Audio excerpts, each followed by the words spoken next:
Hello everyone dear friends, last time આપણે શીખ્યા છીએ ચેપ્ટર નંબર 6માં 9 નંબરમાં હેરિડિટી એન્ડ ઇવોલ્યુશન.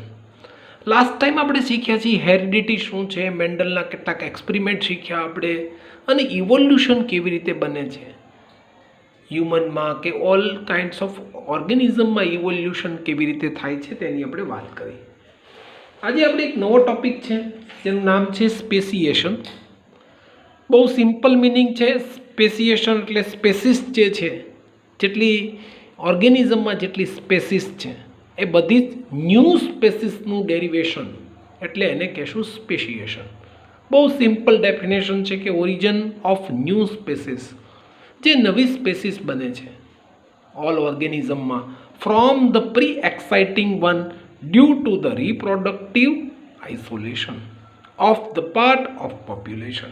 એટલે પોપ્યુલેશનના એક પાર્ટમાં ન્યૂ ઓરિજિન્સ ઓફ ન્યૂ સ્પેસીસ જે ડિરાઈવ થાય છે એનું કહેશું સ્પેસિએશન. શું કામ થાય છે? રિપ્રોડક્ટિવ આઇસોલેશન થાય છે એટલા માટે નવી સ્પેસીસ બનતી જશે. સો મેની ટાઈપની સ્પેસીસ છે. તમે આખા અર્થ ઉપર જુઓ તો કેટલી બધી સ્પેસીસના ઇન્સેક્ટ છે, કેટલા બર્ડ્સ છે, કેટલા એનિમલ્સ છે, કેટલા પ્લાન્ટ છે, કેટલા ક્રોપ છે. તો આ બધી જ ન્યૂ ટાઈપની સ્પેસીસ છે. તો શું કામ થાય છે speciation? Speciation caused due to the genetic drift. Genetic variation આવે. Genetic drift means genetic variation by DNA copying, error of the DNA copying. એટલા માટે સ્પેસિએશન થાય, ન્યૂ સ્પેસીસ ડિરાઈવ થાય. નેચરલ સિલેક્શનને કારણે પણ ન્યૂ સ્પેસીસ ડિરાઈવ થશે, કારણ કે નેચરને જે પસંદ નહીં હોય એવા બેક્ટેરિયા હાર્મફુલ હશે, એન્ટીબેક્ટેરિયાની નવી સ્પેસીસ આવશે. નેચરલ સિલેક્શન પણ કામ કરશે અહીંયા. બીજું જિયોગ્રાફિકલ આઇસોલેશન પણ કામ કરશે. માનો કે જિયોગ્રાફિકલી એ સાઉથ પોલમાંથી નોર્થ પોલમાં જાય કે આફ્રિકામાંથી અમેરિકામાં જાય, તો પણ જિયોગ્રાફિકલ આઇસોલેશનને કારણે પણ એની સ્કિનના કલરમાં આફ્ટર અ લોંગ ટાઈમ પછી ચેન્જીસ આવે તો ન્યૂ સ્પેસીસ બને છે મિત્રો, જુઓ. અને રિપ્રોડક્ટિવ આઇસોલેશન, કે રિપ્રોડક્શનને કારણે એનું આઇસોલેશન થાય, એટલે કે ડિફરન્ટ ટાઈપનું જે પોપ્યુલેશન છે એમાંથી એક ડિફરન્ટ ટાઈપના પોપ્યુલેશનમાં જતું રહે. ધારો કે બ્લુ કલરના બીટલ્સ છે એ રેડ કલરના બીટલ્સના બુશિસમાં ચલ્યા જાય તો ત્યાં આગળ નવી સ્પેસીસ, એટલે એને રિપ્રોડક્ટિવ આઇસોલેશન કહેવાય. તો આવી રીતે 4 રીઝન છે જેને કારણે સ્પેસિએશન થવાનું છે. કાં તો જીનેટિક ડ્રિફ્ટ એટલે variation of DNA copying, natural selection theory of the Darwin, અને જિયોગ્રાફિકલ આઇસોલેશન એટલે કે જિયોગ્રાફિકલી રીતે એનિમલ કે કોઈ ઓર્ગેનિઝમ જે છે એનું પ્લેસ ચેન્જ કરે અને આફ્ટર અ લોંગ પીરિયડ પછી જનરેશન એન્ડ જનરેશન પછી ન્યૂ સ્પેસીસ ડિરાઈવ થાય. અને રિપ્રોડક્ટિવ આઇસોલેશનને કારણે પણ ન્યૂ સ્પેસીસનું ડેરિવેશન થાય છે. બીજું એક રીઝન છે મિત્રો, જીન ફ્લો. જીન એટલે જીનેટિક્સ, જીન્સ, ડીએનએ એનો ફ્લો થાય છે.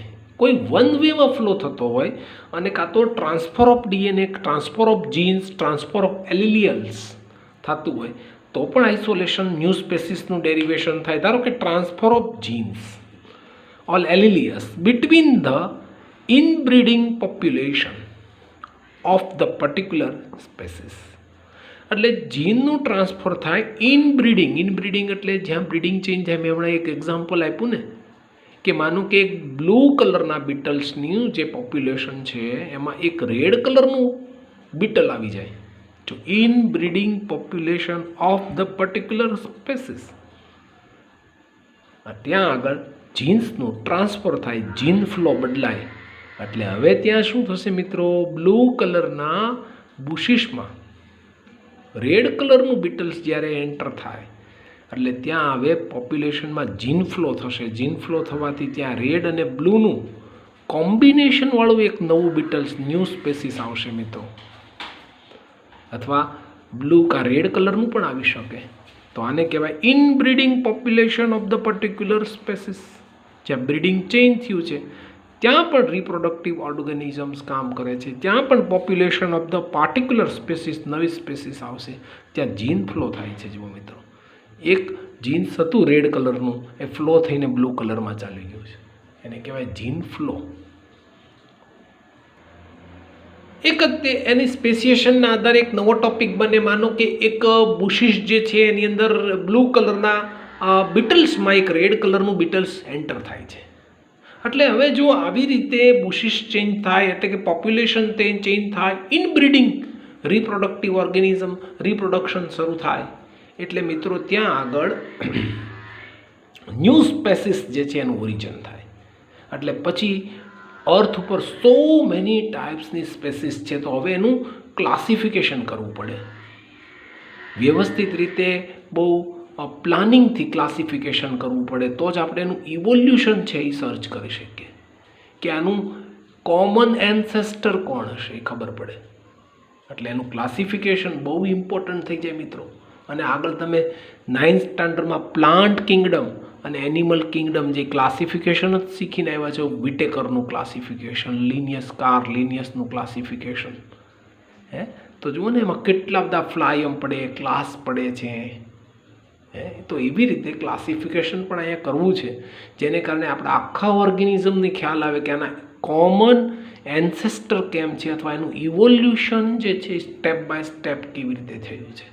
એટલે આપણે પહેલું કામ ન્યૂ સ્પેસીસ ઓરિજિન તો થઈ, હવે એનું ક્લાસિફિકેશન કરવું પડે. ચાલો જોઈએ, arrangement of the different organisms. કેટલા ટાઈપના ઓર્ગેનિઝમ છે ને થોડુંક એરેન્જમેન્ટ કરવું પડે. આપણા ઘરમાં કેમ બધી વસ્તુ આડીવળી પડી હોય તો ન ચડે, પણ જો વ્યવસ્થિત એનું એરેન્જમેન્ટ કરેલું હોય ને તો દરેક વસ્તુ સારી લાગે. Arrangement of the different organism into the groups, subgroups based on their. જેના આધારે એનું ક્લાસિફિકેશન કરશું મિત્રો? ફિઝિયોલોજીકલ, કાં તો બાયોકેમિકલ, અને કાં તો એનાટોમિકલ. એનાટોમિકલ એટલે બોડી પાર્ટ, ફિઝિયોલોજીકલ એટલે દેહ ધર્મ, અંદરનો પાર્ટ, બોડીની અંદરનો પાર્ટ, કેટલા સેલ છે એ. અને બાયોકેમિકલ એટલે એનું બાયોકેમિસ્ટ્રી ચેક કરવું પડે, એનું બ્લડ કેવું છે, એનું કિડની કે ટાઈપની છે, અને એમાં બ્લડ સર્ક્યુલેશનના ટાઈપ કયો છે, આ બાયોકેમિકલ કહેવાય. તો હવે આપણે એરેન્જમેન્ટ ઓફ ધ ડિફરન્ટ ઓર્ગેનિઝમનું આપણે વ્યવસ્થિત પ્લાન આઉટ કરીને એરેન્જમેન્ટ કરવું છે, અથવા એ લોકોએ કેમ કર્યું છે એની આપણે જોવું છે. ઇનટુ ધ ગ્રુપ્સમાં કાં તો સબ ગ્રુપ્સમાં આપણે એને એરેન્જમેન્ટ કરશું, એનું ડિવાઈડ કરશું બેઝડ ઓન ધેર. જો કેના આધારે કામ કરશું? ફિઝિયોલોજીકલ એટલે એનું બોડી આખું ચેક કરશું, એટલે બોડીની અંદર કયા પાર્ટ્સ, એનું ડાયજેસ્ટિવ સિસ્ટમ, એની રેસ્પિરેટરી સિસ્ટમ કેવી છે, એના આધારે કામ કરશું. બાયોકેમિકલી એટલે કે એની અંદર સુગર છે, બ્લડ છે, આ બધાનું ચેકઆઉટ કરશું. અને એનાટોમિકલ એટલે બોડીનો પાર્ટ આખો. આ ત્રણેય રીતે આપણે એનું ક્લાસિફિકેશન કરશું, અને ઓલ ઓર્ગેનિઝમને ડિફરન્ટ અને પ્લાન આઉટ કરીને એનું એરેન્જમેન્ટ કરશું, એનું બહુ વ્યવસ્થિત રીતે ગોઠવણ કરશું. ચાલો, પહેલું સિમિલરિટીઝ એન્ડ ડિસસિમિલરિટીઝ બે ચેક કરશું કે ભાઈ આટલા ઓર્ગેનિઝમ છે, એમાં સિમિલરિટી શું છે, ડિસસિમિલરિટી શું છે. Are the characteristics presence in the ઓર્ગેનિઝમની અંદર સિમિલરિટી કેટલી છે અને ડિસસિમિલરિટીઝ કેટલી છે, એ બે ચેકઆઉટ કરશું, એનું લિસ્ટ બનાવશું. અને પછી ખબર પડશે કે આના એન્સેસ્ટર્સ અને એના કેરેક્ટર્સ ચેક કરશું. એન્સેસ્ટર એટલે ખબર છે ને કે પ્રી જનરેશન, એ બધા આપણા એન્સેસ્ટર છે, આપણા દાદા, એના પર દાદા વગેરે વગેરે. Basic characteristics like that way wings are found in all birds. જો એક કેરેક્ટર લીધું, કયું મેં? Wings are found in all birds. Fins are found in all fishes. So forming a two different group of animal. એક વિંગ્સવાળો group બનશે અને એક ફિન્સવાળો ગ્રુપ બનશે. એક વિંગ્સવાળો ગ્રુપને બર્ડ્સ કહેશું, અને જેની પાસે ફિન્સ હશે એને આપણે ફિશિસ નામના ગ્રુપમાં. એટલે જો અહીંયા બે ગ્રુપમાં ડિવાઈડ થઈ ગયા. Arrangement of the different organism into the groups, two groups by anatomical. જો એનાટોમી ચેન્જ થઈ ગઈ બંનેની. આવી રીતે આપણે ગ્રુપ્સ અને સબ ગ્રુપમાં એનું ક્લાસિફિકેશન કરીને ખબર પડશે કે એના કોમન એન્સેસ્ટર કોણ છે, so forming a two different group of animal. પહેલું ગ્રુપ બર્ડ્સનું બનશે અને બીજું ફિશિશ એટલે એક્વેટિક એનિમલ્સનું બનશે. બીજી વાત, હવે કેવી રીતે ક્લાસિફિકેશન કર્યું છે એને જરાક જોઈએ. ડિરાઇવ્ડ ધ કેરેક્ટર્સ, કેવા કેરેક્ટર્સ એણે ડિરાઇવ્ડ કર્યા, કેવા કેરેક્ટર્સ એણે ધ્યાને લીધા અને પછી એણે આખા ઓર્ગેનિઝમનું એરેન્જમેન્ટ કર્યું છે. ચાલો જોઈએ. પહેલું કેરેક્ટર છે સેલ. બેઝિક યુનિટ છે આપણું. એણે સેલને જોયા કે માનો કે કોઈના એનિમલ્સમાં એક સેલ છે એટલે યુનિસેલ્યુલર બને અને કોઈકમાં so many types of cell છે એટલે એને મલ્ટીસેલ્યુલર કહી દીધા. એટલે અહીંથી સેલના આધારે બે ગ્રુપ બની ગયા, યુનિ અને મલ્ટીસેલ્યુલર. પછી બીજું જોયું પ્રોકેરિયોટિક અને યુકેરિયોટિક. એટલે શું? Depend on the nucleus. માનો કે ન્યુક્લિયસ છે વેલ ડેવલપ છે તો એને યુકેરિયોટિક કહેશું, અને પ્રી ડેવલપ છે, not a develop very well, is called prokaryotic animals or organisms.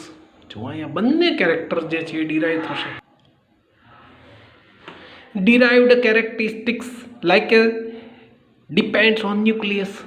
Well developed nucleus is called eukaryotic animals or organisms, and not a well developed nucleus is called prekaryotic animals. Next, the depend on the number of cells. If the more number of cells is multicellular organism and one cells is called unicellular organisms. The eukaryotic which have the cells which the depend of the nucleus. Now the unicellular and multicellular organism based on the whether they are make up a single cell or the many cells. If the many cells is called multicellular or the single cell is called unicellular organisms. Very easy, but we first one ક્યાં ધ્યાન રાખવાનું છે મિત્રો? આપણે એક કામ કરવા જઈ રહી છે, arrangement of the different organism into the groups and subgroups. બીજું એક કેરેક્ટર લીધું છે. If the multicellular organism may have the cellular level of the organism, એટલે મીન્સ કે sponges. Tissue level of the organism means higher group of plant and animals. The multicellular organism can also be classified into the two groups whether they can do photosynthesis or not a photosynthesis. If the do photosynthesis, it's called based on photosynthesis. If the do photosynthesis is called plant, not do photosynthesis is the classified on in the animals. Now animals based on the skeleton. If multicellular organism we also do the photosynthesis are called plant, and those who cannot do so the photosynthesis is called animal. The multicellular organisms animal can be grouped into the basic of the presence or absence of the skeleton. એનામાં skeleton છે કે નથી એના આધારે પાછા બે ગ્રુપમાં divide કર્યું on the basic about the system of the grouping. આખી જે સિસ્ટમ બની ગ્રુપિંગ માટેની of the grouping is the hierarchy is the develop which allow us to trace on the evolutionary relationship among the different organisms. આના ઉપરથી આપને ખ્યાલ આવ્યો મિત્રો એરેન્જમેન્ટ કરવાથી કે આ બધાનું કંઈક રિલેશન છે મિત્રો. જુઓ તો જ આવી રીતે વેલ ડિઝાઇન્ડ ગ્રુપિંગ બને, એરેન્જમેન્ટ બને, એટલે કંઈક રિલેશન છે એના evolutionary relationship among the all different organisms. આના ઉપરથી ખ્યાલ આવી ગયો છે મિત્રો કે આને કંઈક ઇવોલ્યુશનરી રિલેશનશિપ છે મિત્રો, પાક્કું છે. જો ઇવોલ્યુશનરી રિલેશનશિપ ન હોય તો આપણને આટલા બધા ગ્રુપ અને એના સબ ટાઈપના ગ્રુપ બને નહીં મિત્રો. એટલે evolutionary relationship among the all different kinds of organisms, that is the proof. Means the any one connection of the all organism in one. ક્યાં એક કનેક્શન બધાને જોઈન્ટ થાય છે, એ કનેક્શનનું નામ છે એન્સેસ્ટર્સ. એટલે કંઈક કોમન એન્સેસ્ટર હોવા જોઈએ, કોઈ કોમન કંઈક કેરેક્ટર એ બધા વચ્ચે હોવું જોઈએ મિત્રો. તમને એક એક્ઝામ્પલ આપું, બ્રધર અને સિસ્ટરનું. More closely related because they have a resultly common ancestor. બધાને એક કોમન એન્સેસ્ટર છે કારણ કે સિસ્ટર અને બ્રધર એના parents. That means parents which is the first generation before them. A girl and her the first cousin are also closely related but less than the girl and her the brother because they have a common ancestor. માનો કે કોઈ cousin brother છે તો એને સાથે એના relation evolutionary relation થોડાક less હશે, પણ ઓલા જે એ એલ્ડર બ્રધર અને સિસ્ટર છે ને એના કોમન એન્સેસ્ટર છે મિત્રો, એટલે એને કોમન એન્સેસ્ટર છે પણ ઓલાને ગ્રાન્ડ એન્સેસ્ટર છે, grand parents in the second generation before them, not in the first generation. એટલે આપણે ક્લાસિફાઈ કરીએ તો group, sub group, super groups એમાં ક્લાસિફાઈ કરી શકીએ. એટલે કંઈક એન્સેસ્ટરને ડિયર ફ્રેન્ડ્સ લેવા દેવા છે, એન્સેસ્ટર જે છે ને એના કોમન છે. એટલે આ પ્રમાણે ઇવોલ્યુશનરી રિલેશનશિપ ક્લિયર બને છે જો આપણે ક્લાસિફિકેશન ઓફ એનિમલ્સ, પ્લાન્ટ કે ઓર્ગેનિઝમનું કરીએ. એટલે ખ્યાલ આવે છે આપણને કે evolutionary relationship among the all different kinds of organisms. Yes. હવે શું રિલેશન છે બે વચ્ચે એ જોઈએ. ટ્રેસિંગ ઇવોલ્યુશનરી રિલેશનશિપ, એનું ટ્રેસ આઉટ કરીએ. કે મોબાઈલને ટ્રેસ કરીએ છીએ એમ આનું પણ આપણે ટ્રેસ આઉટ કરીએ, એનું ફાઇન્ડ કરીએ, એનું રિસર્ચ કરીએ કે શું રિલેશન છે. એક એક્ઝામ્પલ સાથે આપણે એના ડોક્યુમેન્ટરી જોઈએ છીએ આપણે કે ભાઈ આ બંને વચ્ચે રિલેશન શું છે જેથી એના કોમન એન્સેસ્ટરમાં આવે છે. ચાલો જોઈએ. Comparing the anatomy. એનાટોમી એટલે સમજી ગયા છો બોડી પાર્ટ બધા. And the morphology. મોર્ફોલોજી એટલે સ્ટ્રક્ચર એના બધા, structure design, origin part of the structure અને ફંક્શન. તો શું જોઈએ છીએ આપણે બે વસ્તુનું કમ્પેરિઝન કરશું. એક એનાટોમી ચેક કરશું અને એની મોર્ફોલોજી ચેક કરશું. એટલે આપણને ખબર પડશે કે આનું ગ્રુપિંગ ને સબ ગ્રુપિંગ થયું છે તો એના એન્સેસ્ટર કોમન છે કે નહીં ચેક કરશું. ચાલો જોઈએ. પહેલું જોઈએ હોમોલોગસ ઓર્ગન. ડાયવર્જન્ટ ઇવોલ્યુશન છે આ. કયા છે? કોમન એન્સેસ્ટર છે. શું કામ છે જોઈએ આપણે. Similar in the basic structure, structure એનું સેમ છે, and the embryonic origin same છે, but the different in function. Function different છે મિત્રો. કયા છે વળી એવા? ધારો કે હું કહું હ્યુમન લિમ્સ એટલે હાથ પગ, ફ્રોગના હાથ પગ, બર્ડ્સના બેટના વિંગ્સ, લિઝાર્ડ લેગ્સ ના, ચિત્તાના લેગ્સ. તો આ બધા જુઓ કોમન સ્કેલેટન પેટર્ન છે.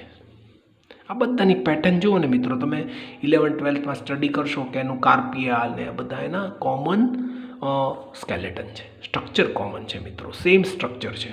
પણ એના ફંક્શન જુઓ. જો હા હ્યુમનના લિમ્સ છે એ હાથ અને પગ ચાલવા માટે કામ કરે, બર્ડ્સના અને બેટના વિંગ્સ છે ઉડવા માટે કામ કરે, જ્યારે ચિત્તાના લેગ્સ છે એ પણ કામ જુદું કરે, લિઝાર્ડના લેગ્સ છે. એટલે function is different. One dear friends, function is different બસ structure or skeleton pattern is common. તો આના પરથી એમ કહી શકું કે આના કોમન એન્સેસ્ટર હશે. યસ હશે. કેમ હશે કોમન એન્સેસ્ટર? તો જ એમાંથી આને જો હ્યુમનનું મોડિફાઈડ થઈ ગયું હશે, ડાયવર્જન્ટ થઈ ગયું એટલે ચાલવા માટે કામ કરવા માટે. ફ્રોગનું ડાયવર્જન્ટ થયું, તરવા માટે કામ કરે કારણ કે એના મસ્ક્યુલર લેગ છે પડદાવાળા. બર્ડ્સને વિંગ્સ છે એની સાથે સ્કિન સાથે ચોંટેલી છે જો મિત્રો. આમ તો ફીધર્સ પણ છે એની સાથે ઉપર કારણ કે ટેમ્પરેચર મેન્ટેન કરવું છે. એટલે શું થયું છે? એક કોમન એન્સેસ્ટર હશે મિત્રો. જુઓ કોમન, અને પછી મોડિફાઈડ થયા હશે બધા as per its function, as per its adaptation. જેવું એનું એડેપ્ટેશન હશે એ પ્રમાણે બધા જ ફંક્શન એના મોડિફાઈડ થયા હશે, બધા જ ઓર્ગન્સ એના મોડિફાઈડ થયા હશે. એટલે પણ હશે શું? કોમન એન્સેસ્ટર હશે. એટલે જ આપણે કોમન સ્કેલેટન પેટર્ન છે બટ ડિફરન્ટ ફંક્શન છે, એટલે એને ડાયવર્જન્ટ ઇવોલ્યુશન કહેવાય છે. કારણ કે ઇવોલ્યુશનનું ડાયવર્જન્ટ થયું એઝ પર ઇટ્સ એડપ્ટેશન માટે. એટલે આપણે કહીએ છીએ કે divergent evolution for the common ancestor is called the homologous organs. તો same similar basic structure but the embryonic origins, different function. તો એના ડાયવર્જન્ટ ઇવોલ્યુશન છે મિત્રો. આ ધ્યાનથી સમજો. ડાયવર્જન્ટ ઇવોલ્યુશન શું કામ છે? કે ડાયવર્ટ થયું છે. ઇવોલ્યુશનમાં એના એડપ્ટેશન માટે ડાયવર્ટ થયું છે એટલે એને ડાયવર્જન્ટ ઇવોલ્યુશન એવું નામ આપણે આપ્યું છે. તો એનું નામ હોમોલોગસ ઓર્ગન્સ છે મિત્રો, પણ આપણે એનું નામ ડાયવર્જન્ટ ઇવોલ્યુશન એટલે આપ્યું છે કે આ જો કોમન એન્સેસ્ટરમાંથી એનું ડાયવર્જન્ટ થયું as per the adaptation, as per the atmosphere એટલે એડપ્ટેશન. બરોબર. એટલે શું છે homologous organs? Homologous organ is called the similar in basic structure but different in function. What is the example of this one? Human, frog, bird, lizard, legs of cheetah is the example of homologous organs. જોઈએ આપણે ક્યાં છે homologous organ. જુઓ dear friends, આ આપણા માટે homologous organ છે. જો સ્ટ્રક્ચર સેમ છે બધાને. પહેલું સ્ટ્રક્ચર જે છે ને એ હ્યુમનનું છે, હાથનું, આપણા લેગ્સ એલા હેન્ડ્સ છે. બીજું સ્ટ્રક્ચર ફ્રોગનું છે, ત્રીજું સ્ટ્રક્ચર બર્ડનું છે અને ચોથું સ્ટ્રક્ચર લિઝાર્ડનું છે. તો ચારેય સ્ટ્રક્ચર જુઓ તમે,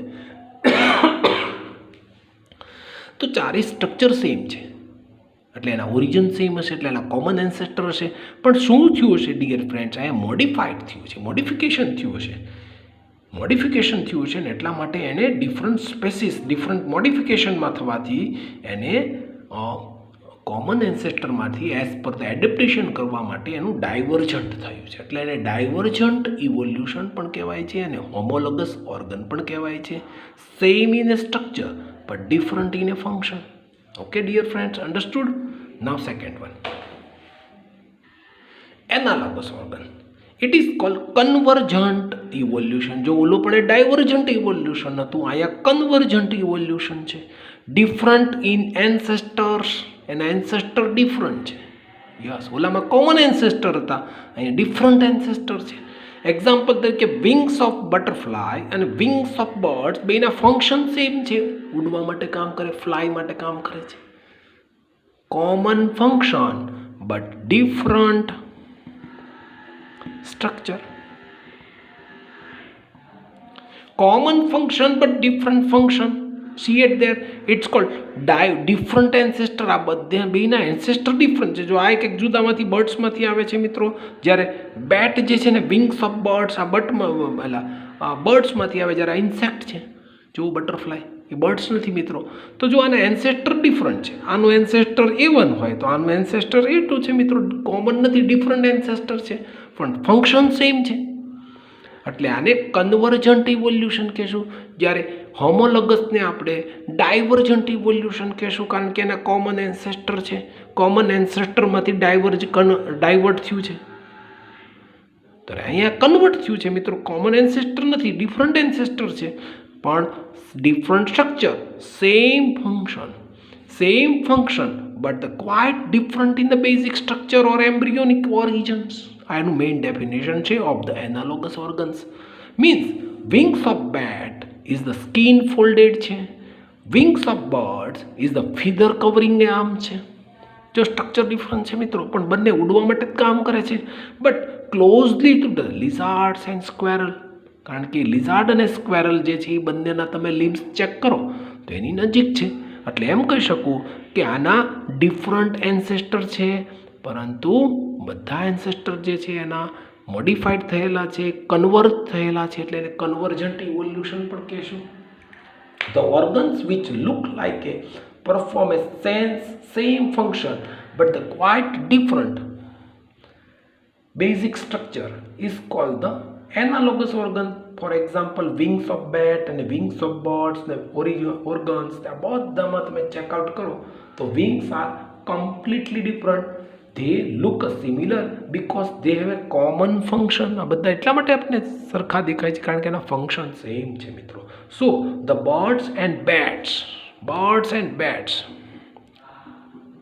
are more closely to the squirrels and lizard, કારણ કે બધા બે very closely to each other છે મિત્રો.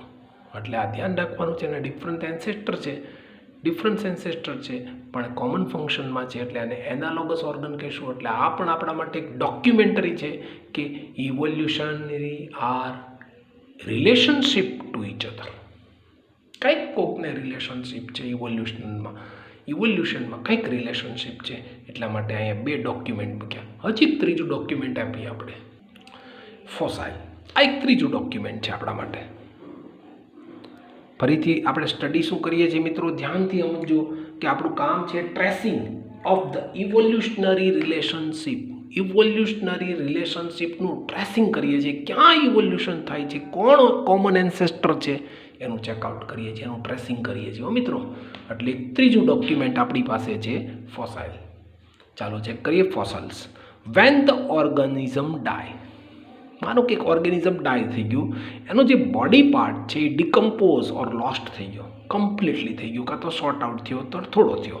But every once in a while at least some parts may be in an environmental, કેટલોક પાર્ટ ફોસલ્સ તરીકે કામ કરે છે. એટલે શું થયું, પહેલાં ઓર્ગેનિઝમ ડાય થયું, એનો બોડી પાર્ટ ડિકમ્પોઝ થયું, કાં તો લોસ થઈ ગયું, કાં તો કમ્પ્લીટલી થયું, કાં તો નથી થયું, કાં તો એની ફૂટપ્રિન્ટ રહી ગઈ છે, ઘણા વર્ષો સુધી રહી ગઈ છે, અથવા એનું કોઈ બોન ત્યાં રહી ગયું છે, અથવા એનો કોઈ નેલ્સ રહી ગયો છે, અથવા એની સ્કલ રહી ગઈ છે, અથવા એનો હેન્ડ્સનો પાર્ટ અથવા કોઈ મોટો બોનનો પાર્ટ રહી ગયો છે, એને આપણે કહેશું ફોસલ્સ. એની આપણે એજ નક્કી કરશું મિત્રો. ડાયનાસોરના ફોસલ્સ મળ્યા છે તમને બધાને ખબર છે. in at least the some parts may be in the environmental not decompose completely. Example તરીકે ડેડ ઇન્સેક્ટ છે, નોટ ડિકમ્પોઝ ક્વિકલી, એના ઇન્સેક્ટના ડેડ પાર્ટ છે કાંઈ ડિકમ્પોઝ ક્વિકલી ફાસ્ટ ન થાય. મડ એટલે કે જે ગારો છે ને એના ઉપર એનું હાર્ડિંગ અને impression of the body parts એનો પડી જાય, એટલે ત્યાં છાપ પડી જાય, પ્રિન્ટ પડી જાય, અને પછી all such the preserved traces of the living organism are called the fossils. એ જે ટ્રેસ થાય, એ જ્યાં પ્રેઝન્સ દેખાય ત્યાં એની લિવિંગ ઓર્ગેનિઝમની, એને કહેવાય જીઓલોજિકલી પાસ્ટ. કેટલું એ ભૂતકાળમાં કેટલા વર્ષ જૂનું છે એ આપણને ત્યાંથી જડે. ઘણા બધા જુઓ ને, આપણને સોશિયલ સાયન્સમાં પણ આવું તમે લોથલના કેટલાક ફોસલ્સ મળ્યા છે, એના ઉપરથી આપણે કેટલું બધું ડેરિવેશન ને કેટલું રિસર્ચ કર્યું છે કે ત્યાં વખતની કલ્ચર એક્ટિવિટી કેવી હશે, ત્યાંના હાઉસીસ કેવા હશે, ત્યાંનું ઇન્ફ્રાસ્ટ્રક્ચર કેવું હશે, એના વિશે પણ આપણે કેટલું બધું પ્રિડિક્શન કર્યું છે. બરાબર ને મિત્રો? તો all such preserved trace of the living organism are called the fossils. હવે palaeontology. Palaeontology means the branch of the biology that deals with the study of fossils. જે ફોસાલની એક બ્રાન્ચ છે જેનું સ્ટડી કરે, એના બોન્સ, એના ડેડ પાર્ટ્સ. ફોસલ્સ એટલે ડેડ પાર્ટ છે, પાસ્ટમાં કેટલા બધા ડેડ પાર્ટ્સ છે એનો સ્ટડી કરે. એ પ્લાન્ટ, એ બ્રાન્ચનું બાયોલોજીની એક બ્રાન્ચ છે, એનું નામ છે પ્લેટિયોનોલોજી બ્રાન્ચ. બધાની બ્રાન્ચ હોય બાયોલોજીમાં, તો જીનેટિક્સ પણ એક બ્રાન્ચ છે મિત્રો, હેરિડિટી ને એવોલ્યુશનનો સ્ટડી કરે છે, એમાં ફોસલ્સની એક બ્રાન્ચ છે. હાઉ ઓલ્ડ ધ ફોસલ્સ આર, કેટલા જૂના છે ફોસલ્સ, એ કેમ નક્કી થશે મિત્રો? યસ, આપણી પાસે સાયન્ટિફિક સર્વે છે કે એના માટે કેટલીક ટેકનિક, એના માટે કેટલીક મેથડ છે કે how old fossils are. The age of fossils can be estimated by two ways. One number method is called relative dating method. Second number is dating the fossil method, radiometric dating method. Two methods, relative dating and dating of the fossils. What is the relative dating method? For the age, find out the ages of fossil. Relative dating fossils we find closer the earth's surface are more recent than the. એટલે શું કર્યું, જેમ આપણે અર્થનું ડિગિંગ કરીએ, ખોદીએ, અને જે પહેલાં નીકળે ને મિત્રો, બહુ સીધી વાત છે મિત્રો, 40 ફૂટે જે નીકળે એ ફોસલ્સ ક્લોઝર એટલે કે નજીકના ભવિષ્યના હોય. હજી ઊંડે ખોદીએ 50 ફૂટ, બરાબર સમજો, 50 ફૂટ ખોદું તો જે ફોસલ્સ નીકળે એ એનાથી જૂના હોય. હજી ઊંડે ખોદું તો ફોસલ્સ નીકળે એ હજી એનાથી જુદા. એટલે fossils of the horse is more recent than the fossils of the invertebrate animals. હું તમને એક એક્ઝામ્પલ આપું અને એક ચિત્ર બતાવું એટલે ખ્યાલ આવશે તમને. જો મિત્રો, એક અર્થ છે, એનું લેયર બતાવ્યું છે અહીંયા. આ અર્થનું લેયર છે આખું. તમે ધ્યાનથી જુઓ મિત્રો તો તમને ખ્યાલ આવશે કે સૌથી ઉપર ફોસલ્સ કોના છે. તમે જો ઉપર જો સૌથી ઉપર જે છે એ હોર્સના ફોસલ છે. આ હોર્સ છે, જો થોડુંક લાગે છે. પછી સેકન્ડ નંબર જુઓ ધ્યાનથી તો ડાયનેસોર છે, અને થર્ડ નંબરમાં જુઓ તો ઇનવર્ટિબ્રેટ એનિમલ છે. આ ત્રણેયના ફોસલ છે. તો હવે તમે જ કહી શકો કોના ફોસલ્સ છે એ ક્લોઝર છે, નજીક છે. તો હોર્સના, તો એની એજીસ ઓછી હશે. હજી આગળ જઈએ ડાયનેસોર, અને થર્ડ નંબરમાં કોણ છે? ઇનવર્ટિબ્રેટ એનિમલ છે. તો અર્થનું ડિગિંગ કરતા જઈએ એમ પહેલાં જે નંબર ઉપર મળે એ મોર ક્લોઝર છે, બીજા નંબર ઉપર લેસ ક્લોઝર, હજી એના પર એની એજીસ હજી વધારે છે ઇન્વર્ટિબ્રેટ. આને કહેવાય રિલેટિવ ડેટિંગ મેથડ. બહુ ઇઝી મેથડ છે. હજી હું તમને અહીંયા ધ્યાનથી સમજો તો જો પહેલા નંબર હોર્સના ફોસાઇલ છે, બીજા નંબરે ડાયનેસોર છે, અને ત્રીજા નંબરને ઇનવર્ટિબ્રેટ એનિમલ્સના ફોસાઇલ છે. એટલે આમાં આના પરથી ખબર પડે કે હોર્સના ફોસાઇલ સૌથી પહેલાં ડિગિંગ કરવાથી મળે છે મિત્રો. એટલે હોર્સના ફોસાઇલ જે છે એની એજ ઓછી હશે. પછી ડાયનોસોર છે તો ડાયનોસોરના ફોસાઇલની એજ એનથી વધારે હશે, અને ઇનવર્ટિબ્રેટ એનિમલ છે એના ફોસાઇલની એજ એનથી વધારે હશે. તો આવી રીતે relative dating method, relative comparison કરતા જઈએ એના ફોસાઇલ્સની, એટલે એના ઉપરથી આપણને એની એજ ખબર પડી જશે, કેટલા જૂના છે એ ખબર પડશે. પણ અહીં એક ધ્યાન રાખશું, એની પરફેક્ટ એજ તો ખબર જ નહીં પડે હો મિત્રો. એટલે હવે શું કહું છું, જો fossils of the horse is more recent, એટલે more closer than the fossils of invertebrate animals. Invertebrate કરતાં હોર્સના ફોસાઇલ્સ જૂના નથી, નવા છે. ઓકે, ચાલો બીજી મેથડ છે ડેટિંગ ઓફ ફોસલ્સ. બહુ સરસ મેથડ છે, આના ઉપરથી પરફેક્ટ માહિતી, સાયન્ટિફિક મેથડ છે મિત્રો. Fossils can be detected by the detecting in the ratio of the different of the isotopes. Isotopes લેશું અહીંયા. What is means of isotopes? Same of the element but different in a number of neutron. The potassium and the argon dating is done by to detect the ages of million of years of the old fossils. Potassium અને આર્ગોનથી પણ આપણે ફોસાઇલની age નક્કી કરીએ છીએ. પણ અત્યારે જે method latest use થાય છે જેનું નામ છે carbon radio dating method. Carbon C14 આ એક આઇસોટોપ્સ છે કાર્બનનો. એનું ડેટિંગ કરીને detect the ages of the recent fossil. Recent ફોસાઇલની એજ કેટલી છે એ પણ નક્કી કરીએ. હું તમને એક વાત બીજી કરું. તમે જાણતા હશો મિત્રો કે જે ટ્રી છે એનું કટ કરીએ અને એની પર જે સર્કલ જોવા મળે ને, ટ્રીના સર્કલ, એ સર્કલ ઉપરથી પણ ટ્રીની એજ નક્કી થાય મિત્રો. ખબર છે તમને? ટ્રીના જે સર્કલ હોય ને એના ઉપરથી ટ્રીની એજ નક્કી, જેટલા સર્કલ હોય ને એટલા વર્ષ જૂનું એ ટ્રી છે એમ થાય. તો શું કહેવાનું છે? તો બીજી મેથડ છે carbon 14 dating, detect the ages of recent fossil. ફોસાઇલની એજ નક્કી કરવા માટે કાર્બન રેડિયોમેટ્રિક ડેટિંગ પદ્ધતિ બહુ કામ કરે છે. શું છે આ method? Carbon dating method. C14 radioactive fossils groups more and more old, its radioactive of the C14 gradually diminishes. જેમ કાર્બન 14 C14 જેમ ડિમિનિશ થતું જાય એની સાથે, ફોસલની સાથે, એના આધારે આપણે નક્કી કરી શકીએ કે આ ફોસલ્સ કેટલા વર્ષ જૂનું છે. એટલે આ બહુ ઇમ્પોર્ટન્ટ મેથડ છે અને અત્યારે આપણે આનો યુઝ કરીએ છીએ, કાર્બન ડેટિંગ મેથડ. બહુ ઇમ્પોર્ટન્ટ છે મિત્રો. હવે આપણે જોવું છે ઇવોલ્યુશન બાય સ્ટેજીસ. ઇવોલ્યુશન કંઈ એક દિવસમાં ન બની જાય મિત્રો, તમને ખબર છે. Evolution means creative changes. Evolution means after A long time process. Evolution means it is the very long time, after so many generation we can see the evolution. એટલે ઇવોલ્યુશન બાય સ્ટેજીસ. ધીમે ધીમે evolution થાય, એક સાથે ન થાય. એના એક્ઝામ્પલમાં એક ઓર્ગન્સ લીધું છે આપણે, આઈ. ફરીથી કહું છું, આઈ નામનું ઓર્ગન છે ને ડીએનએ સાથે કોઈ કનેક્શન નથી. તો પ્લેનેરિયામાં સૌથી પહેલાં આઈ જોવા મળી. કેવી હતી? સ્પોટ લાઈક એ સ્ટ્રક્ચર હતી, સાવ સ્પોટ હતું. કેવી હતી? સ્પોટ એટલે સાવ નાનું એવું સ્પોટ હોય ને એવી એની આઈ હતી. હવે structure of the eye in the each of these organism is different. Like that way for popular adaptation means કે ઓક્ટોપસની આઈ, ઇન્સેક્ટની આઈ અને વર્ટિબ્રેટ એનિમલ્સની આઈ, બધાની આઈસ જુદી જુદી છે મિત્રો. તો શું થયું હશે? ઇવોલ્યુશનની બાય સ્ટેજીસ. જેમ સ્ટેજ બાય સ્ટેજ આગળ વધતા ગયા હશું એમ આઈમાં સ્ટ્રક્ચરમાં ચેન્જીસ આવતા ગયા છે. શું કામ આવતા હશે? Why changes of the eyes? Because of the fitness of eyes is the advantages. એના એડવાન્ટેજીસ, એના ફિટનેસ, નેચરલ સિલેક્શન સાથે એના આઈઝમાં ચેન્જીસ આવતા ગયા. એટલે ઓક્ટોપસની આઈ જુદી બની, ઇન્સેક્ટની આઈ જુદી બની અને વર્ટિબ્રેટ એનિમલ્સની આઈ પણ જુદી બની. તો આઈ શું છે? તો eyes shows the development in the according with the adaptation. જેવું એડપ્ટેશન એ પ્રમાણે આઈસમાં ચેન્જ આવતા ગયા. તમે જુઓ ને, ડાર્વિનમાં ઓલી ફિંચ લીધી હતી, ચાંચમાં કેટલા બધા ચેન્જીસ આવ્યા. એમ આઈસ shows the development in the accordance with the એડપ્ટેશન.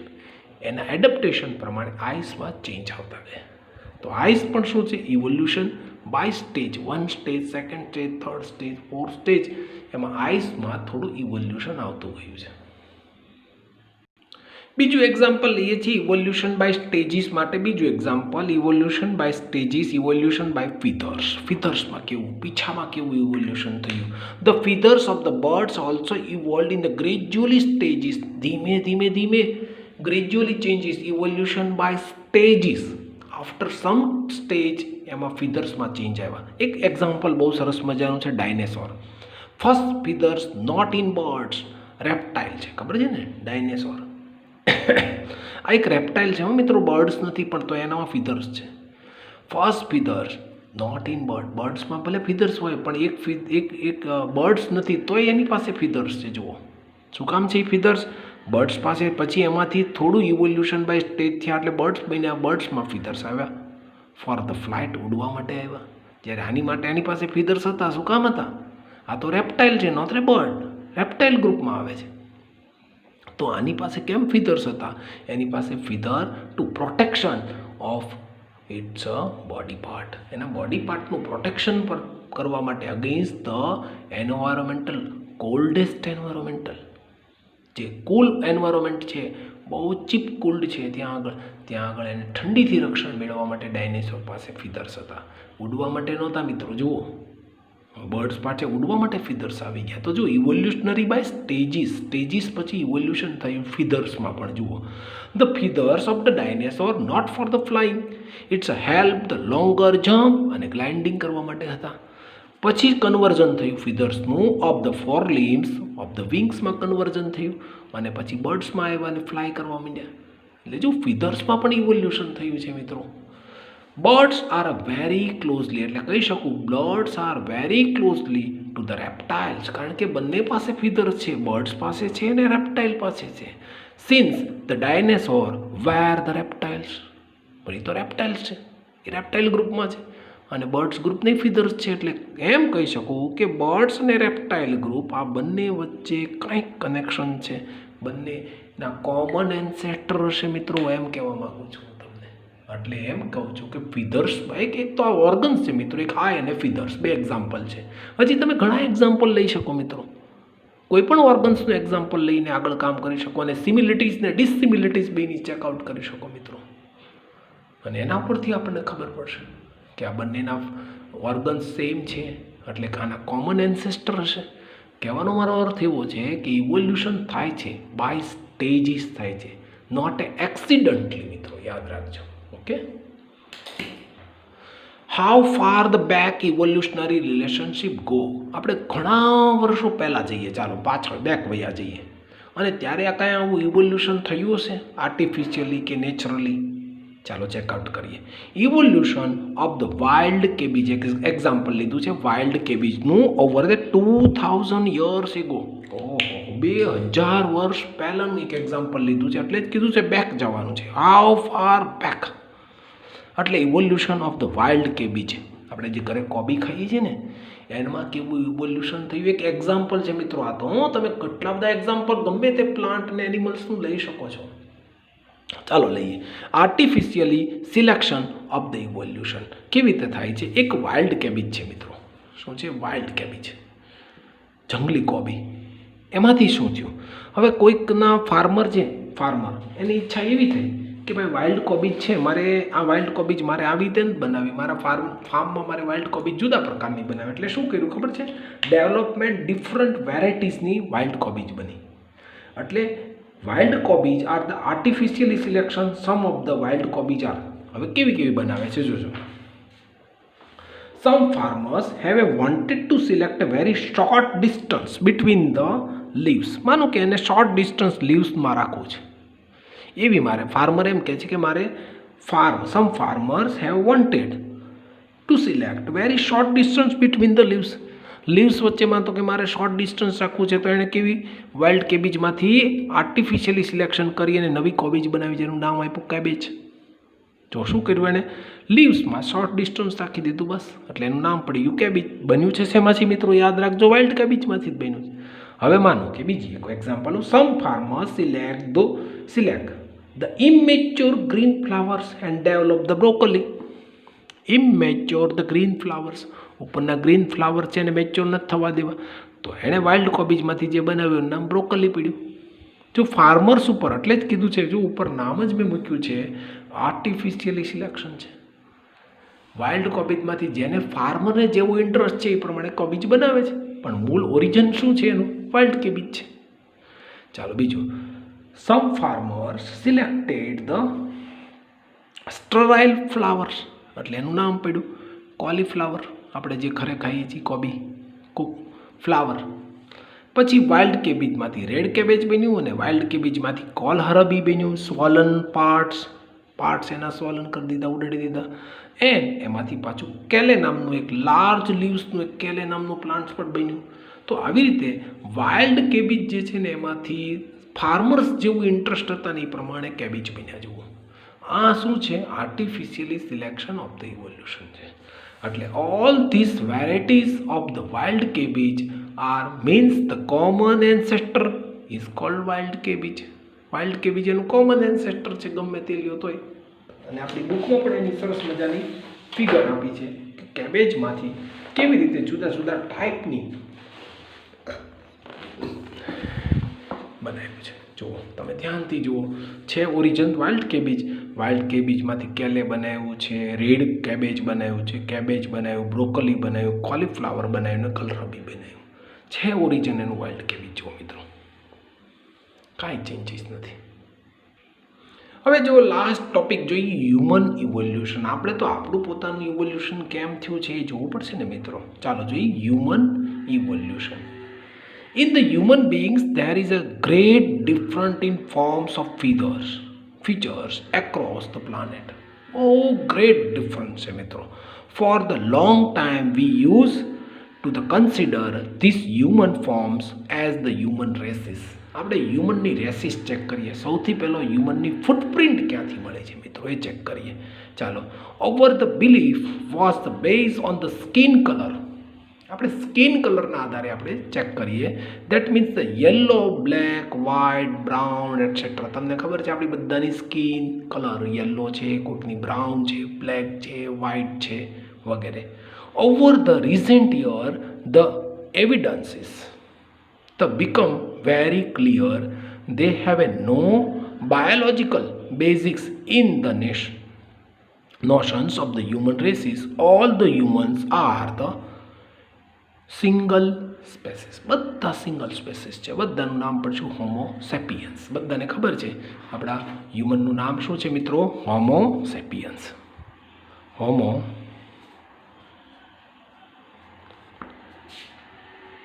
Sapiens હ્યુમનનું સાયન્ટિફિક નેમ છે. Homo sapiens sapiens can be traced from the Africa. સૌથી પહેલી ફૂટપ્રિન્ટ હ્યુમન્સની આફ્રિકામાંથી મળે છે એવું કહેવાય છે. Over the genetic footprint can be trace back to over the African roots. બધાની હ્યુમન સ્પેસીસની જીનેટિક ફૂટપ્રિન્ટ આફ્રિકામાં છે. તો આફ્રિકામાંથી પછી ફૂટપ્રિન્ટ આગળ થતી ગઈ. A couple of the hundreds and 1000 years ago some of the ancestor of the mankind stayed in Africa and some are the ancestor left Africa and gradually spread into the different parts of the geographical isolation. પછી આફ્રિકામાં થોડાક રહ્યા, ત્યાંથી પછી બધા geographical isolation થઈ અને જુદી જુદી જગ્યાએ ગયા. કેટલાક ક્યાં ગયા મિત્રો જુઓ તો કેટલાક વેસ્ટર્ન અમેરિકામાં ગયા છે, કેટલાક સાઉથર્ન એશિયામાં ગયા છે, કેટલાક યુરેશિયામાં ગયા છે, કેટલાક વેસ્ટર્ન એશિયામાં, સેન્ટ્રલ એશિયા, એમ ડિફરન્ટ કાઇન્ડ્સમાં જતા રહ્યા જુઓ મિત્રો. બધામાં જુદા જુદા. Africa reach and the Idonerisms Iceland and from the Philippines to the Australia and they crossed the Bering's Land Bridge and to the America. પછી ત્યાં છેલ્લે ક્યાં જઈને બેસ્યા મિત્રો? અમેરિકામાં જઈને બેસ્યા. એટલે બધા આફ્રિકામાંથી ફૂટપ્રિન્ટ લઈ અને ડિફરન્ટ પાર્ટ જે છે બધા જતા રહ્યા. આ શું બતાવે છે? This thus like other species of the living organism, the human beings have also been the accidental product of the evolution. ઇવોલ્યુશનની આ એક્સિડેન્ટલ પ્રોડક્ટ છે મિત્રો. આપણું હ્યુમન, અને એમાંથી સ્કિન કલરને આદે બધી જગ્યાએ આઇસોલેશન થયું છે અને ફૂટપ્રિન્ટ એની ઓરિજિન આફ્રિકામાં છે.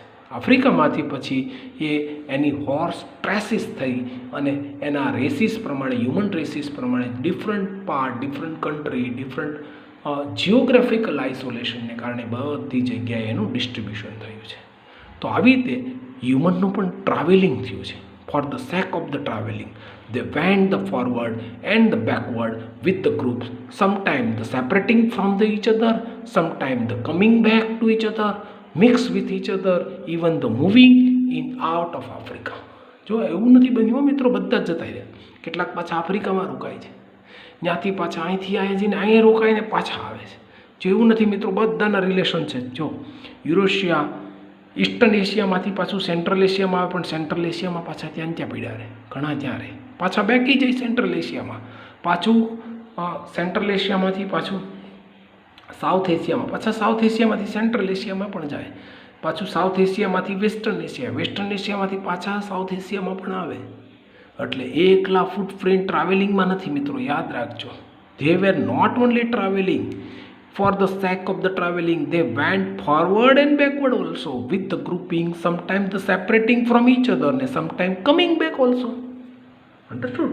Sometimes separating from each other and sometimes coming back to mix with each other, even moving in and out of the Africa. પાછા આફ્રિકામાં પણ આવ્યા અને આઉટ ઓફ આફ્રિકામાં પણ જતા રહ્યા. એમ આ બધાનું ક્રોસ કનેક્શન સતત અને કોન્સ્ટન્ટ ચાલતું રહ્યું, અને આવી રીતે હ્યુમન રેસીસનું પણ ઇવોલ્યુશન મિત્રો થયું છે. તો આખો ટોપિક, આખું ચેપ્ટર મિત્રો બહુ મજાનું. આમ તો 3 ટોપિક ઉપર કામ કર્યું છે. હેરિડિટી, ઇવોલ્યુશન, મેન્ડલના કેટલા બધા એક્સપેરિમેન્ટ જોયા છે હેરિડિટી અને ઇવોલ્યુશન ઉપર. હેરિડિટીને કારણે કેવી રીતે કામ કરે છે, મેન્ડલના એક્સપેરિમેન્ટ બહુ સરસ મજાના કામ કરતા છે. એટલે હેરિડિટી અને ઇવોલ્યુશન આ બે આખા ચેપ્ટરના કોર પાર્ટ છે મિત્રો. અન્ડરસ્ટુડ?